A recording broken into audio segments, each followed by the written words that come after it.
कि गाय का जो दूध है उस दूध में कई बार माता का दूध बच्चे को नहीं पचता। जहां डॉक्टर कह देते हैं कि आप अपना दूध मत पिलाना, जहां मां का दूध नहीं पचता बच्चे को, वहां गाय का दूध, शुद्ध देसी गाय का दूध वो बच्चा पचा लेता है। जबकि भैंस का दूध बच्चा नहीं पचा पाता, मोटा गाढ़ा होता है, जबकि गाय का दूध पतला होता है।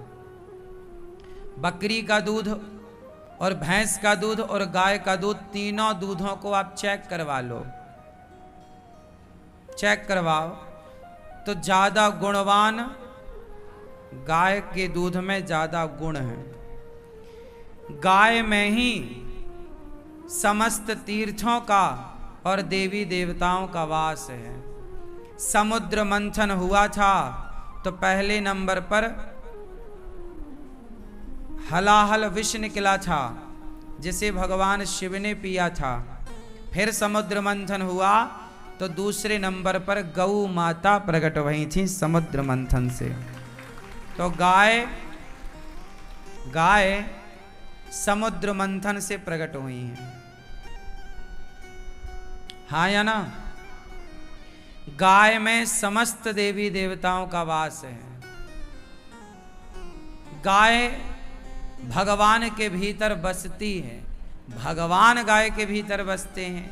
इसलिए भगवान जब आए तो विप्रधेनु सुर संतहित गाय की रक्षा के लिए आए। गाय में वो सारे गुण हैं जो एक माँ के गुण होते हैं, उस दूध में वो सारे गुण हैं। और गाय के दूध से ही हम भारतवासियों के प्राण बचे हैं। जब आज के 100 साल पहले, 50 साल पहले हमारे देश में खाने को रोटियां नहीं थीं, जब हमारे देश के वर्तमान प्रधानमंत्री श्री लाल बहादुर शास्त्री जी हुआ करते थे, उस जमाने में अमेरिका से गेहूं बुलाया जाता था तो अमेरिका बड़ी घटिया क्वालिटी का गेहूं देता था। उस समय जब हमारे यहाँ सिंचित व्यवस्था नहीं थी, खेतों में मशीनें नहीं आई थी, बोर का सिस्टम नहीं था, पहले की खेती कुएं से होती थी। किससे होती थी? कुआं से बैल उसको चलाते थे, एक सिस्टम होता था, कुएं से पानी निकलता था तो वो जितनी फसलों तक पहुंचता था उतनी पक जाती थी, बाकी सूख जाती थी। पहले सिंचित नहीं थी, सिंचाई की व्यवस्था नहीं थी, मशीनें नहीं थी, मशीनरी युग स्टार्ट नहीं हुआ था। उस समय हमारे यहाँ भरपेट भोजन, आप में से कितने लोग उस दौर को जानते हैं जहां खाने को भरपेट रोटियां नहीं होती थी लोगों के यहाँ? कितने लोग उस दौर को देखे हैं? जो देखे हैं वो हाथ उठा सकते हैं। मैया आपने देखा है जब भरपेट भोजन नहीं था लोगों के पास? पता है आपको? पीपल का जो फल होता है छोटा छोटा, उसमें जो दाने होते हैं, गरीब आदमी उस फल को बीन कर उसकी भी रोटियां बना के लोग खाते थे। इस तरह से गरीबी थी।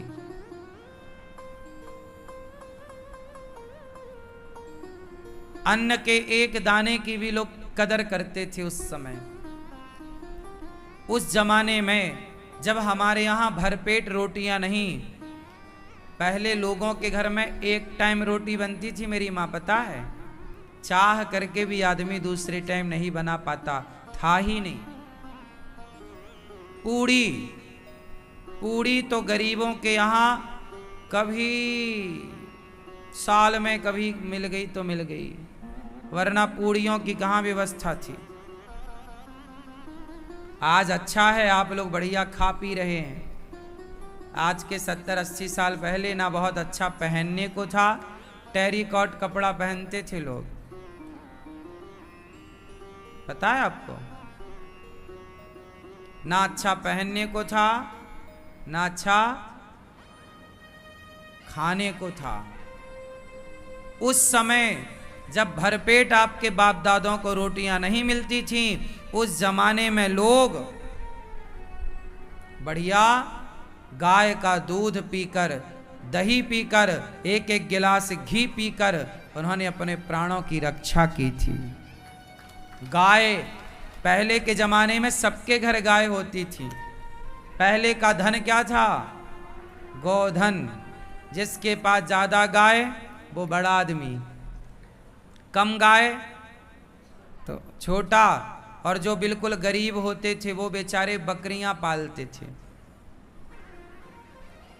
गाय, गौधन, गजधन, बाजधन, जो बड़े आदमी होते थे गौधन, ज्यादा गाय, 20-50 गाय हैं, 100 गाय मतलब बहुत बड़े आदमी हैं, 100 गाय हैं।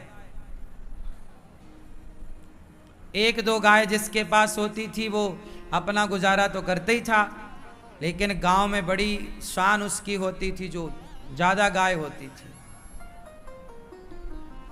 ऐसा था गौधन। इसलिए नंद बाबा के 9 लाख गैया थी। नंद बाबा की कितनी गैया? भगवान श्री कृष्ण की कितनी गाय? 9 लाख। कृष्ण की खुद 9 लाख गैया हैं। इतनी गाय की सेवा करने वाले का नाम गोपाल पड़ा। गो का पालन करने वाले जो, उनका नाम गोपाल है। क्या नाम है? वो गाय जो हमारे बाप दादों का पेट भरती थी। पहले के जमाने में जंगलों में साधु संत होते थे। बोलो हाँ। तो जंगलों में थे भैया, तो वो कहाँ से गेहूं पिसाते रहे होंगे, कहाँ चावल ढूंढते रहे होंगे। भाई जंगल में तो चलो, गांव शहरों में तो सब व्यवस्थाएं हो भी जाएं, पर जंगलों में कैसे होती थी बताओ। तो जंगल में जो संत लोग होते थे वो केवल गाय रखते थे। क्या रखते थे? सिर्फ गाय। गाय का दूध पीकर, दही पीकर, मक्खन खाकर, घी पीकर केवल जप तप तपस्या करते, अध्ययन अध्यापन करते कराते, और कुछ नहीं। दाल रोटी से मतलब ही नहीं। और आपको एक बात बता दें, गाय का दूध संपूर्ण आहार होता है। गाय का दूध संपूर्ण। आप कुछ भी मत खाओ, केवल गाय का दूध पीते रहो तो आप मरेंगे नहीं, और ना आपका शरीर कमजोर पड़ेगा। गाय के दूध ही गुणवान है, ऐसा नहीं।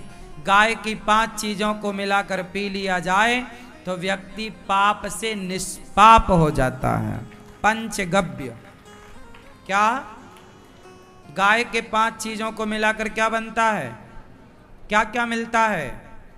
गाय का दूध, गाय का दही, गाय का घी, गाय का गोबर का अर्क रस और गौमूत्र, 5 चीजों को मिलाकर पंचगव्य।